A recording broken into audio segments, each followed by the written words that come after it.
So I spent quite a bit of time in the town of Orange, either traveling as a young kid and with parents, relatives, and so forth, because all of my relatives lived in Little Petersburg also. But as I began to age, my teenage years, I began to spend a lot more time. Madison Mills of Little Petersburg was a place. We had a stop sign, Route 674 off of 15, and I lived not quite a mile off the road. So when I was about 11 or 12, I would walk from my house to Route 15, and it was so many people in Little Petersburg that worked in Orange, you could catch a ride to town. So I would catch a ride into town pretty much every day that I wasn't in school. And I would go down to Rapidan Road, just past Selma Road, past the high school. And those homes down there were fairly new during that time. And I could start out in the morning at 8 o'clock, and I could work until 5 or 6 o'clock in the evening, just going from house to house, cutting grass, raking leaves, working in the flower beds, washing a car, you know. So I was an entrepreneur at a very early age. Later in my teen years, I became affiliated with Nazareth Baptist Church, Boy Scout Troop 111 through the mid-60s. And during that time, at least a couple of days a week, I would come into town and I would stay late. I had relatives that lived on Church Street, the Francis family, and that was next door to the Nazareth Church. The Boy Scout troop was operated out of the basement of Nazareth. So I would go to the Boy Scout office and I would visit my relatives, the Francis family, and that night, 8:30, 9 o'clock, my dad would be getting off from work. He worked at the Montpelier Club. So I would walk up there and catch a ride home late in the night. And then you went to Orange County High School. You played football? Yes. I played 5 years of football. I think it was 1 year of varsity, and I played 4 years of 1 year junior varsity, 4 years of varsity under Paul Sizemore. He was my coach.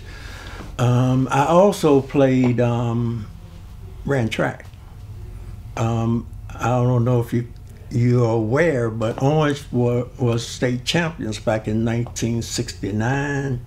I was on the JV team, and we had so much talent on that team. And actually, I was a pretty good hurdler. You know, actually, I placed, I think it was 3rd in the regionals in my senior year, running the high hurdles, and I went on to the regionals in VPI, actually. The train was very important to the African American community. And I say that because during those periods, a lot of kids, once they finished high school, a lot of them, at least from my family, were in DC.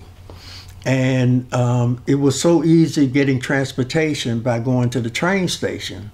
You could go to the train station and you could go to DC and be there in a few hours. It was pretty, cheap transportation. And not only that, but trailway, same way.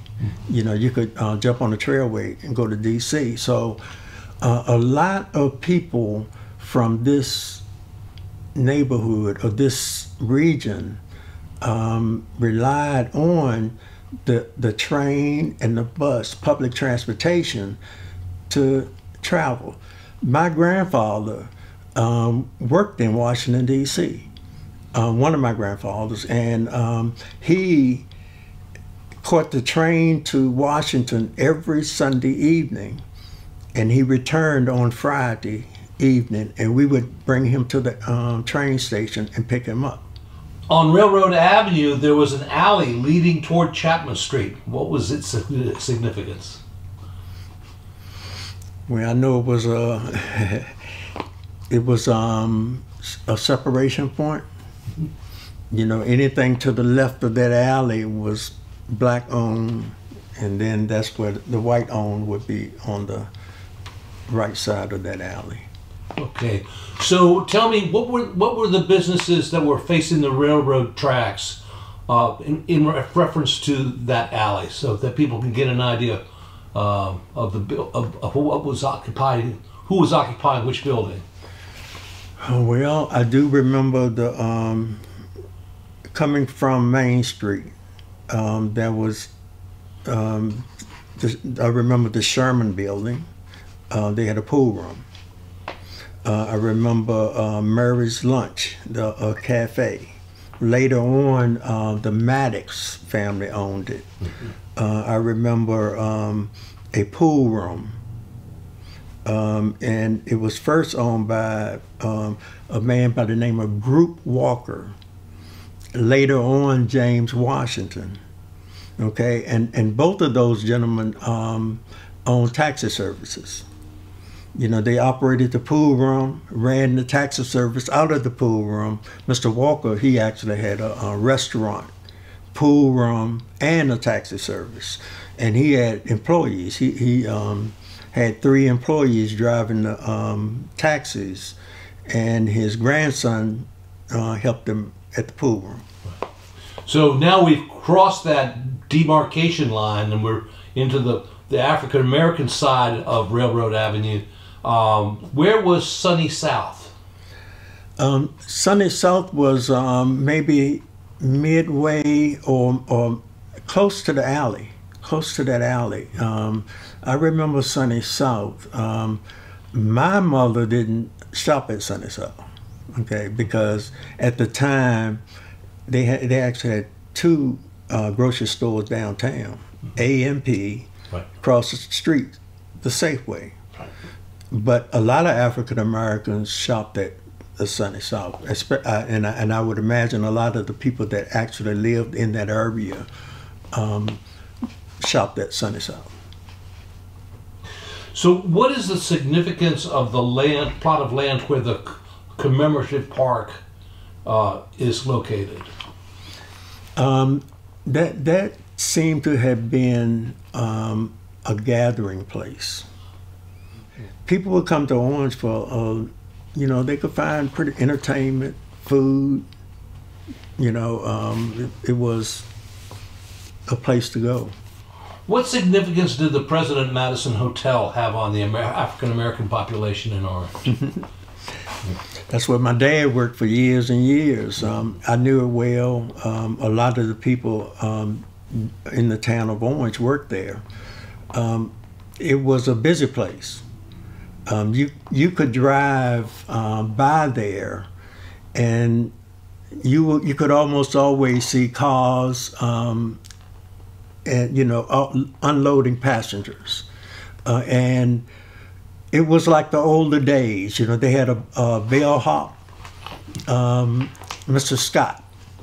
You know, I remember at one time he was a the bellboy or the bellhop, and he would go to the cars and he would help get the luggage out, help the people out of the vehicle and so forth. Mm-hmm. My dad worked for the Montpelier Club, and they leased part of that building, and it was near the back of the hotel, and I used to go around to the back door. You know, I'd bang on the door, my dad would come, and I'd get to go in, and just to see how it was set up. And when I'd go, wasn't many people there, but yeah, it was a place. My dad knew everyone, you know, because everyone that was business, lawyers, you know, in those people who lived in town and owned these businesses, they belonged to that Montpelier Club. And they would come in during the day, have lunch. They would go out, play golf in the morning, have lunch at the Montpelier Club, maybe go back to the golf club, come back to the Montpelier Club in the evening. So yeah, he spent a lot of time there behind that bar, and actually that bar is in his basement today. Yeah, it pretty much destroyed it. You know, it removed, I would say, half of a population of the African American community. And as far as positive, I guess the ones that were still there, their you know, infrastructure you know, might have improved somewhat, but it devastated that community, and I think, you know, and this is me speaking, my own opinion. I think that it could have been routed a lot better. And the way that it's routed now, I think is might be some of the reasons that Orange had been going through economic downturn. Mm. So how have you seen the town of Orange change over the past 50 years? It seems as though it was doing a whole lot better years ago. You know, it would be the place that people would want to come from. Gordonsville, Culpeper, Madison, you know, people would want to come to Orange. Louisa, you know, you found people coming to Orange. Orange was a popular place. And you could pretty much get what you want. You know, you could come to Orange and buy a suit. You could buy a pair of shoes. You know, you could buy any type of car that was available in Orange, okay? It wasn't too much that you couldn't get in Orange. Hardware stores, pretty much feed. Anything you needed, Orange had. But then those things started to disappear. What do you see in the future for the town of Orange? I see potential. I see opportunity. Because, and I say that because Orange has not developed. And there is an opportunity to develop. And when it does develop, we're talking new technologies, we're talking renewable energy, we're talking, you know, when you can rebuild or start over, you can imagine things. And I can see with the right leadership, Orange can be a very prosperous town in the future with proper leadership.